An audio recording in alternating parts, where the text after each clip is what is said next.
Programme جائزہ کے ساتھ میں ہوں آپ کا میزبان ڈاکٹر حسین تھیبو۔ آج کے پروگرام میں ہم جائزہ لیں گے کہ مارکہ حق میں جو پاکستان کی ایک زبردست قسم کی فتح ہوئی، اس کے بعد ہمارا اگلا ٹارگیٹ مارکہ معیشت ہے۔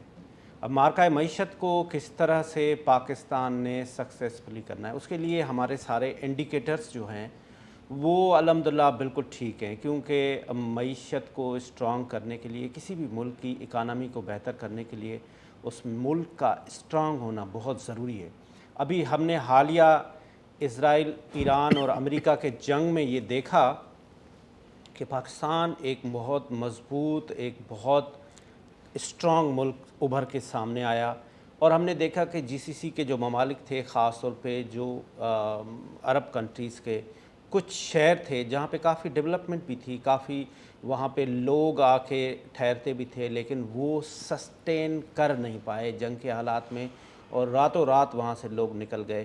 اور پاکستان الحمدللہ اس اگر نظریے سے دیکھا جائے تو ایک بہت اسٹرانگ ملک ہے، پاکستان کی ایک بہت اسٹرانگ آرمی ہے، پاکستان کا ایک بہت ایک آرگنائزڈ ادارہ ہے جس کی سربراہی فیلڈ مارشل حافظ سید عاصم منیر صاحب کے ہاتھ میں ہے۔ اور ہم نے دیکھا کہ جس طرح سے امریکہ کے بادشاہ سلامت ڈونلڈ ٹرمپ صاحب بھی کہتے رہے کہ میرے فیورٹ فیلڈ مارشل ہیں، ابھی حالیہ صدر پاکستان جناب آصف علی زرداری صاحب نے کہا کہ ڈونلڈ ٹرمپ صاحب کہتے تھے کہ میرے فیورٹ فیلڈ مارشل ہیں، لیکن یہ ہمارے فیورٹ ہیں، یہ ہمارے فیلڈ مارشل ہیں۔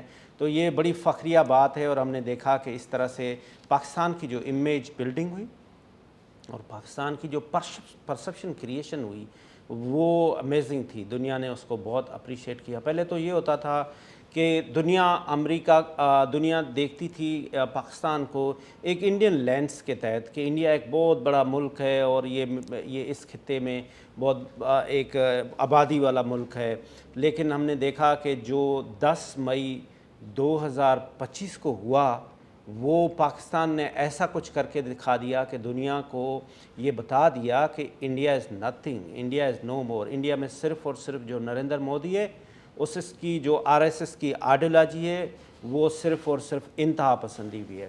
دنیا میں 2 ممالک ایسے ہیں، ایک اسرائیل اور دوسرا انڈیا۔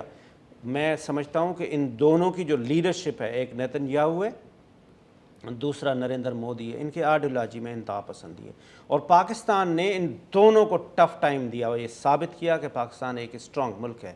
اب ہمیں اگلی بات کرنی ہے کہ ہم آج جائزہ لیں گے کہ ہم مارکہ معیشت کو کس طرح سے بہتر بنا سکتے ہیں۔ ہمارے ساتھ مستند ایک ادارہ ہے Korangi association of trade and industry, Pakistan کا سب سے بڑا انڈسٹریل زون ہے، اور ان کے صدر ہیں محمد اکرام راجپوت صاحب ہمارے ساتھ ہیں۔ سر، آپ کا بہت بہت شکریہ، آپ نے ہمیں ٹائم دیا۔ سب سے پہلے تو اکرام صاحب یہ بتائیں کہ آپ اس ایک بڑے ادارے کے اس وقت صدر ہیں، تو آپ نے اپنی جرنی کیسے سٹارٹ کی، کہاں سے شروع کیا؟ تھوڑا سا ہمارے ناظرین کو، ہمارے جو یوتھ خاص طور پہ دیکھ رہا ہے، ان کی اٹریکشن کے لیے تھوڑا سا کچھ بتائیں۔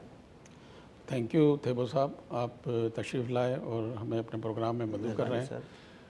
دیکھیں، میں نے اپنے کیریئر کا آغاز حیدرآباد سے کیا تھا۔ 2000 میں فرسٹ ٹائم میں حیدرآباد چیمبر کا ایگزیکٹو کمیٹی کا ممبر بنا تھا، پھر 2-3 مرتبہ پھر میں بنا، پھر وائس پریزیڈنٹ بنا، پھر پریزیڈنٹ بنا، تو پھر اس کے بعد میں پیٹرن چیف بھی تھا حیدرآباد چیمبر کا، بھی ہیں۔ وہاں سے میں نے آغاز کیا۔ اس کے بعد جو ہے ایس ایم منیر صاحب میرے لیڈر، میرے مینٹور، انہوں نے مجھے وہاں سے EC میں بلایا فیڈریشن میں، اور فیڈریشن میں حیدرآباد کو میرا خیال ہے کوئی 15-20 سال کے بعد وائس پریزیڈنٹ کا ٹرن ملا، جو کہ منیر صاحب کی جو UBG کی گورنمنٹ آئی، اس میں ہم پہلے جو میرا پریزیڈنٹ تھا میاں محمد ادریس، ان کے ساتھ میں وائس پریزیڈنٹ منتخب ہوا، سندھ زون کا میں ہیڈ بنا۔ تو اس کے بعد جو ہے میں 2000 میرا خیال ہے 18 میں سینئر وائس پریزیڈنٹ کاٹی بنا، اور اب پریزیڈنٹ کاٹی میں بنا ہوں۔ اس طرح سے میرا کیریئر ہے۔ تو حیدرآباد میں بھی میں نے تقریباً 25 سال جو ہے کاٹی کے ساتھ سرو کیا ہے، چیمبر کے ساتھ سرو کیا ہے، اور یہاں بھی مجھے تقریباً 10 سال ہو گئے کاٹی کے ساتھ بھی. فیڈریشن میں بھی میں رہا اور ابھی بھی میں فیڈریشن میں لا اینڈ آرڈر کا سندھ کا کنوینر ہوں. تو اس طرح سے جو ہے میرا یہ بزنس پولیٹکس میں ہوں. بالکل ٹھیک. اور میرے لیڈر، میرے مینٹور جو ہیں اور جو تھے ایس ایم منیر صاحب، اور اب میرے مینٹور اور لیڈر ہیں ایس ایم تنویر صاحب. بالکل ٹھیک ہے. اچھا اکرام صاحب یہ بتائیں کہ یہ Korangi association of trade and industry Pakistan کا ایک بہت بڑا انڈسٹریل زون ہے، اس کے بارے میں بتائیں کہ یہ یہاں پہ کتنی انڈسٹریز ہے، یہاں سے آپ کیا جنریٹ کر رہے ہیں؟ دیکھیں، KATI is one of the largest association of Pakistan, اور مور دین 10,000 ایکڑ پہ یہ محیط ہے، اور تقریباً مور دین 5,000 انڈسٹریز یہاں ایگزسٹ کرتی ہیں. اس کے علاوہ جو کاٹی کی یا اس کورنگی زون کی جو ایکسپورٹ ہے، پاکستان کی جو تقریباً ایکسپورٹ جو ہے $32 بلین کی ہے. اس میں سے 10% ہمارا شیئر ہے. مور دین $3 بلین کورنگی انڈسٹریل زون سے ایکسپورٹ ہو رہی ہے. رائٹ. ہمارے یہاں پاکستان کی 2 بڑی ریفائنریز ہیں جو کہ پاکستان کی پیٹرولیم پروڈکٹ کا تقریباً 70% جو ہے شیئر وہ لیتی ہیں، اور سارا پیٹرول، ڈیزل، لیبریکینٹس کی سپلائی سب یہیں سے ان 2 ریفائنریز سے ہے. اس کے علاوہ ہمارے پاس ٹیکسٹائل سینٹر ہے، ٹیکسٹائل انڈسٹریز ہے، فارما کی بڑی انڈسٹریز ہے، ملٹی نیشنل کمپنیز ہے. تو ملٹیپل یہاں بزنسز ہیں، اور موسٹلی ہمارے ایکسپورٹ کے کام ہیں یہاں سے. بالکل بالکل ٹھیک ہے. اس وقت خاص طور پہ یہ زون آتا ہے سندھ گورنمنٹ میں، تو سندھ گورنمنٹ کا جو کوآپریٹ ہے وہ کیسا ہے، اور آپ اس وقت کیا ڈیفیکلٹیز فیس کر رہے ہیں؟ دیکھیں، ہمارے ساتھ سندھ گورنمنٹ کا لائزون بہت اچھا ہے ماشاءاللہ. سی ایم صاحب ہوئے، منسٹر انڈسٹریز ہیں اکرام اللہ دھاری جو ہے، ناصر شاہ، یہ سارے لوگوں کا ہمارے ساتھ اچھا جو ہے نا ایک لائزون ہے. لیکن پرابلم تو ہے، پرابلم انفراسٹرکچر جو ہے نا یہاں کا تباہ حال ہے. حالانکہ یہ ایکسپورٹ زون ہے، آپ دنیا کے تمام آپ نے وزٹ کیے ہوں گے، دبئی میں بھی، دوسرے ممالک میں بھی. پاکستان میں ہمارا ایک انڈسٹریل پارک ہمارے سے نزدیک ہی یہاں پہ کورنگی میں ہی ہے. اس میں اور ہمارے زون میں دیکھیں زمین آسمان کا فرق ہے. حالانکہ سندھ گورنمنٹ نے ابھی 2 ارب روپیہ کائٹ کو دیا ہے ڈیولپمنٹ کے لیے، لیکن یہ ناکافی ہے. تو میں سمجھتا ہوں کم از کم یہ 40 ارب روپے کا کام ہے اس زون میں. اس کے لیے میں فیڈرل گورنمنٹ سے اپیل کروں گا، پرائم منسٹر آف پاکستان سے اپیل کروں گا، کیونکہ جو ٹیکسیز کی صورت میں ہم زیادہ جو ٹیکسیز ہیں وہ فیڈرل گورنمنٹ کو دیتے ہیں، سندھ گورنمنٹ کو بھی دیتے ہیں، لیکن زیادہ فیڈرل ٹیکسیز ہیں. تو ان کو ہماری مدد کرنی چاہیے، اور اس میں ایک جو ہے بڑا ہیوج اماؤنٹ جو ہے وہ ایلوکیٹ کریں، اور اس زون کو ایک آئیڈیل زون بنائیں پاکستان کا. جس طرح سے آپ نے سیالکوٹ بنایا یا دوسرا بنایا سندر ہے، اس طرح سے اس کو ذرا آپ لیں اور لے کے بنائیں. ایک بہت بڑا ایشو جو بزنس مین کو فیس ہوتا ہے وہ ہے کاسٹ آف ڈوئنگ بزنس. جب آپ انٹرنیشنل مارکیٹ میں جاتے ہیں، وہاں جا کے آپ جب کمپیٹ کر رہے ہوتے ہیں، تو وہاں پہ آپ کی کمپیٹیٹر ہوتے ہیں بنگلہ دیش، آپ کے کمپیٹیٹر ہوتے ہیں انڈیا، ویتنام، چائنا. جو انرجی کا 16 سینٹ سے 15 سینٹ اور 13 سینٹ، جبکہ کمپیٹیٹر کے پاس جو انرجی ہے وہ 8 سینٹ ہے.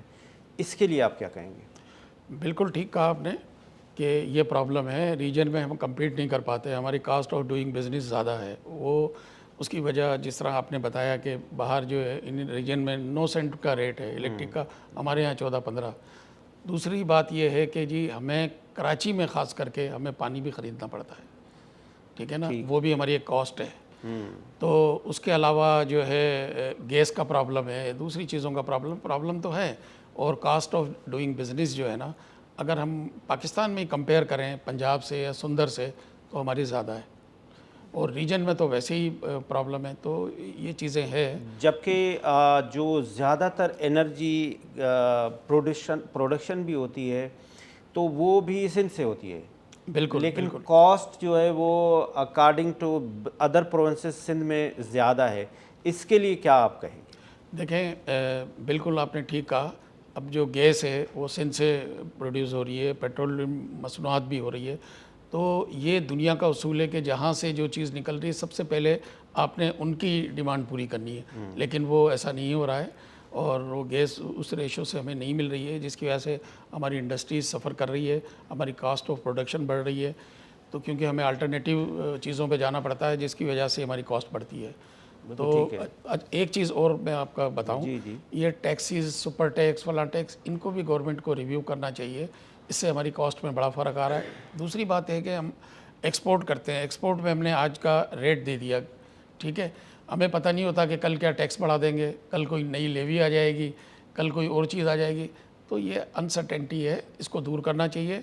اور prime minister of Pakistan Shehbaz Sharif صاحب، جو کہ خود ایک بزنس مین ہیں، انڈسٹریلسٹ ہیں، تو میں تو ان سے ریکویسٹ کروں گا کہ وہ ساری چیزیں سمجھتے ہیں، اور ہمارے لیڈران سے، ہماری چیمبر سے، فیڈریشن سے آپ لوگوں کی ملاقاتیں ہوتی ہیں، ساری چیز ہم لوگ آپ کو بتاتے ہیں۔ تو امپلیمنٹیشن جو ہے نا بہت سلو ہے، اس کو ذرا فاسٹ کر کے اور یہ مسئلے حل کریں، تاکہ ہم ایکسپورٹ، یہ 32 بلین ایکسپورٹ کچھ نہیں ہے، ہمیں 100 بلین پہ جانا ہے۔ تو خدا را اس کے لیے بولڈ اسٹیپ لینے کی ضرورت ہے، اور بیٹھ کے بزنس کمیونٹی کو ساتھ بٹھائیں اور یہ ساری چیزیں سارٹ آؤٹ کریں۔ بالکل ٹھیک ہے، ایک چھوٹا سا کمرشل بریک لیتے ہیں، اور بریک کے بعد ہم اسی پہ ڈسکس کریں گے کہ ہم اپنا ایکسپورٹ کس طرح سے بہتر کریں، ہم اپنی انڈسٹری کو کس طرح سے بہتر کر سکتے ہیں۔ ایک چھوٹا سا کمرشل بریک۔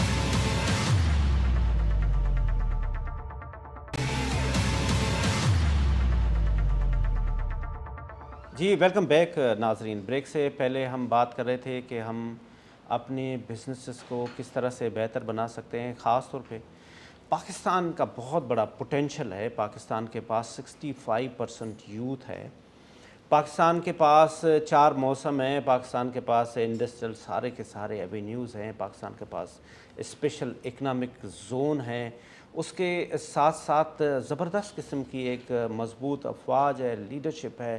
ہم ایکسپورٹ جو ہے وہ 30 سے 32 بلین ڈالر سے کیوں آگے نہیں بڑھا پا رہے ہیں، جبکہ ہمارا جو پوٹینشل ہے، اگر آپ دیکھیں تو چھوٹے چھوٹے کنٹریز ہیں، ویتنام کو دیکھ لیں، آپ بنگلہ دیش کو دیکھ لیں، وہ بھی اس وقت ہم سے آگے ہیں۔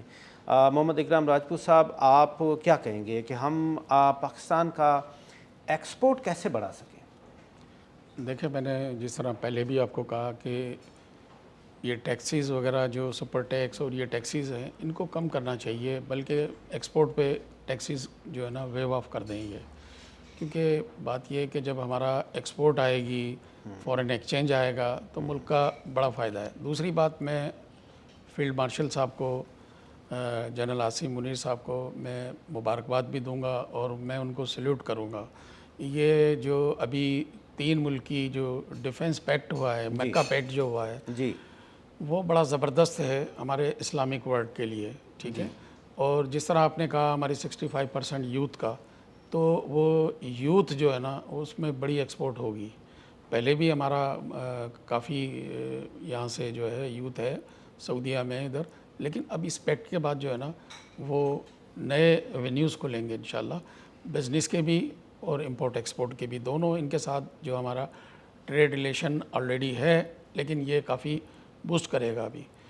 اور اس کے علاوہ جو ہے میں یہ کہتا ہوں کہ دیکھیں، اب جب ایکسپورٹ بڑھانی ہے تو ہم کراچی میں بیٹھے ہیں، ہمارا دیکھیں یہ سارا بلیو ایریا ہے، مور دین 1000 کلومیٹر کا ہمارے پاس یہ بیلٹ ہے پورا۔ جی بالکل، آپ کے پاس پورا یہ خزانہ پڑا ہوا ہے، فشری ہے، یہ چیزیں آپ ان کو جو ہے لیٹسٹ ٹیکنالوجی کے حساب سے اس کو ویلیو ایڈٹ کر کے آپ ایکسپورٹ کریں دنیا میں۔